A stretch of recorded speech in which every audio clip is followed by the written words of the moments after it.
राहुल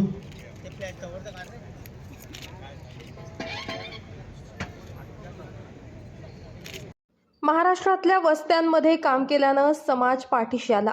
सार्वजनिक जीवनासह सभागृहात काम करत असताना देखील जय भीमचा नारा देत आलोय. जय भीम असल्यानंच मोदींनी राज्यसभेवर पाठवलं असं म्हणत लोकसभा निवडणुकीच्या वेळी विरोधकांनी संविधान बदलणार असल्याचा प्रचार केला होता. मात्र कुणाच्या बापाचा बापही आला तरी संविधान कुणीही बदलू शकत नाही असं वक्तव्य केंद्रीय सामाजिक न्याय मंत्री रामदास आठवले यांनी धुळ्यात केलंय. धुळ्यात आयोजित डॉक्टर बाबासाहेब आंबेडकर विधी महाविद्यालयाच्या सुवर्ण महोत्सव कार्यक्रमाप्रसंगी ते बोलत होते. म्हणजे पगारे होते, प्रेमांना होते, अनेक कार्यकर्ते आज आमच्यामध्ये नाही.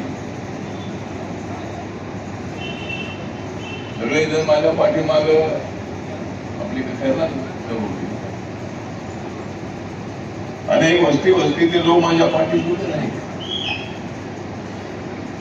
कारण जय भीम होता माझ्या गाठीशी, मग का राहणार नाही तुम्ही माझ्या पाठीशी. कुठेही गेलो तरी जय भीमचा नारा देत असतो. जय भीम, जय भारत, जय महाराष्ट्रचा नारा महाराष्ट्र असताना ज्या वेळेला संसदेमध्ये बोलण्याची संधी मिळते त्यावेळेला मी जय भीम हा नारा मी त्या ठिकाणी घेत असतो. नारा म्हणजे जय भीम. जय भीम नसता तर मला माननीय नरेंद्र मोदी साहेब तिसऱ्यांदा राज्यसभेवर घेऊ शकत नव्हते. 3 वेळेला काँग्रेस अलायन्स मध्ये मी लोकसभेमध्ये होतो. 4थ्या वेळेला शिर्डीमध्ये जाऊन मी तिथं हरलो. निवडणूक म्हटलं की हरणं दिसणं असतं. डॉक्टर सुभाष भामरे साहेब सुद्धा यावेळेला आमच्या सोबत दिल्लीला यायला आले होते.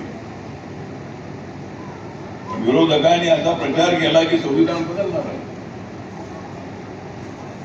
बाबासाहेबांनी दिलेलं संविधान हे सरकार, नरेंद्र मोदींचं सरकार बदलणार आहे, तुमचं आरक्षण जाणार आहे, अशा पद्धतीचा चुकीचा प्रचार साऱ्या देशामध्ये करण्यात आला. आणि लोकांना कदाचित असं वाटलं की संविधान बदलतं. ठीक आहे, आम्ही सांगत होतो की संविधान कुणीच बदलू शकत नाही. कुणाच्या बापाचा बाप जरी आला तरी माझ्या बाबाचं संविधान कुणीच बदलू शकत नाही. Bureau report, Lumbini news, Dhule.